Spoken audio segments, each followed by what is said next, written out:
En este cuarto video de la serie de predimensionamiento de columnas de hormigón armado, vamos a ver el método número 3 o método completo.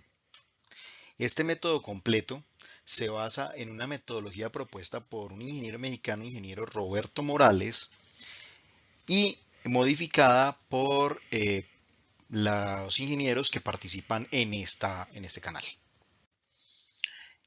Esta metodología se basa en una serie de parámetros basados en estadística, basados en experiencia y basados en las condiciones de las estructuras reales de las que se ven en el medio. La fórmula es esta y cada uno de esos términos son supremamente sencillos. El primero es la carga sobre la columna, ya en el video número 3 ya lo vimos. El F'C es la resistencia del hormigón en newton por milímetros cuadrados. El K depende del tipo de columna, es un factor adimensional. El N también depende del tipo de columna, también es adimensional. El factor de riesgo sísmico, aquí es donde empezamos a modificar considerando condiciones específicas de localización de la estructura. El factor de riesgo sísmico es adimensional y el factor de importancia también es adimensional y considera el tipo de edificación que vamos a predimensionar o que tenemos a cargo de predimensionar. Entonces arranquemos. Hablemos del P. El P depende de la carga sobre la estructura. Entonces el P se calcula como la carga de servicio por el área aferente. Aquí reitero que es el área aferente total. El Q depende de si es una categoría A, B o C, como lo veíamos en el video número 3. Y aquí tenemos una pequeña descripción de qué es A, B o C. La categoría A es muchos acabados, particiones muy juntas o carga viva muy alta. La categoría B son acabados de peso intermedio o particiones separadas o carga viva intermedia. La categoría C son pocos acabados o muy separados o carga viva muy baja. La resistencia del hormigón depende de dónde la estemos produciendo. Entonces tenemos hormigones de 21, de 28, de 35 megapascales. Recuerden que megapascales es igual a newton por milímetro cuadrado. Aquí tenemos una descripción, una pequeña descripción de materiales, de hormigones que se producen en el medio. El hormigón de 17,5 no se permite en elementos no estructurales. Ese hormigón de 17,5 tiene poca durabilidad, se puede utilizar en estructuras de muy baja importancia y de pronto de carácter temporales. Hormigón de 21 megapascales es un hormigón muy común, fácilmente se produce en obra, obviamente requiere controles de calidad estrictos, procedimientos de producción estrictos, normales más bien. Un hormigón de 28 megapascales es un hormigón producido en plantas de concreto intermedias, inclusive plantas de concreto que se instalan en las obras. Requiere controles de calidad en materiales y procedimientos de producción y vaciados estrictos. Un hormigón de 35 megapascales y superiores inclusive son producidos únicamente en plantas de concreto especializadas, plantas de concreto que están en las ciudades principales. En algunas ocasiones se instalan en plantas de concreto en obras, pero es de muy alto control de calidad.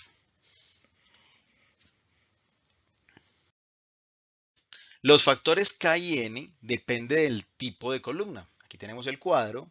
Si tenemos una columna en primer piso, en interior. Si tenemos una columna interior en pisos superiores, si tenemos una columna medianera o una columna esquinera.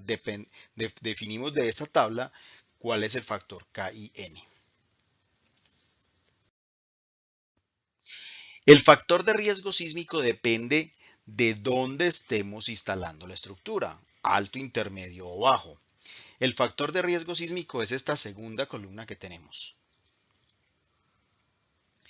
En Colombia, depende de las ciudades donde estemos instalando la estructura. Riesgo sísmico alto, Quibdó, Cali, Armenia, Pereira, Manizales.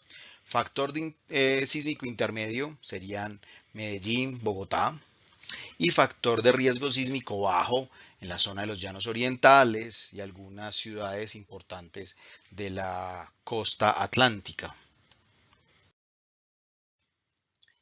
Aquí está una lista del factor de importancia. Son grupo 1, 2, 3 o 4. Aquí está el factor de importancia en la segunda columna. Y aquí nos dice una pequeña descripción de cada uno de esos grupos. Estos grupos, ya la descripción completa la consultamos en la norma colombiana de construcciones sismorresistentes. Arranquemos de abajo para arriba. El grupo de uso 1 son estructuras de ocupación normal, es decir, viviendas y oficinas. El grupo 2 son estructuras de ocupación especial, son estructuras donde hay más de 200 personas en un mismo salón, graderías al aire libre.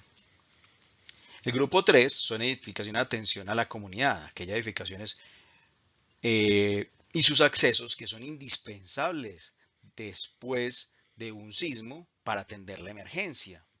Y los grupo 4, esas edificaciones indispensables de atención a la comunidad, deben funcionar durante y después de un sismo, cuya operación no se puede trasladar a un lugar alternativo rápidamente.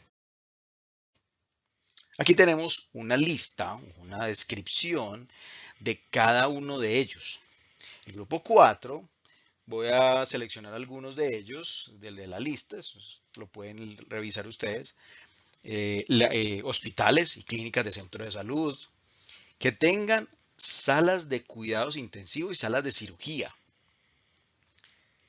En especial, ahora que estamos terminando la pandemia, todos nos volvimos expertos en las famosas UCI. Estas son las que llaman unidad de cuidados intensivos, salas de cuidados intensivos, UCIs. En Medellín habían pocas clínicas que tenían salas de cuidados intensivos. Una vez llegada la pandemia, pues todas las clínicas tuvieron que instalar salas de cuidados intensivos dentro de sus instalaciones. Para el grupo 3 son edificaciones de atención a la comunidad. Son edificaciones y sus accesos, importantísimo eso, y sus accesos, que son indispensables después de un temblor para atender la emergencia. Reiteremos, estaciones de bomberos, defensa civil, policía, cuarteles de fuerzas armadas, sedes de la Oficina de Prevención y Atención de Desastres, garajes de vehículos de emergencias, estructuras y equipos de centros de atención de emergencias, guarderías, escuelas, colegios, universidades y centros de enseñanza. En Colombia hay una triste anécdota que la estación de bomberos de Armenia colapsó durante el sismo de 1999 y colindaba la pared de la parte de atrás de la estación de bomberos, colindaba con la estación de policía. Colapsó el muro y dañó vehículos de emergencias de bomberos y vehículos de la policía. Ambos necesarios para la atención de la emergencia. Fue necesario enviar vehículos de otras ciudades para atender la emergencia. En el grupo 2 tenemos estructuras de ocupación especial, estructuras que pueden reunir más de 200 personas en un mismo salón, graderías al aire libre donde puede haber más de 2.000 personas a la vez, almacenes y centros comerciales con más de 500 metros cuadrados por piso. Y en el grupo 1, estructuras de ocupación normal, oficinas, viviendas, todo lo que no quepa en 2, 3 y 4.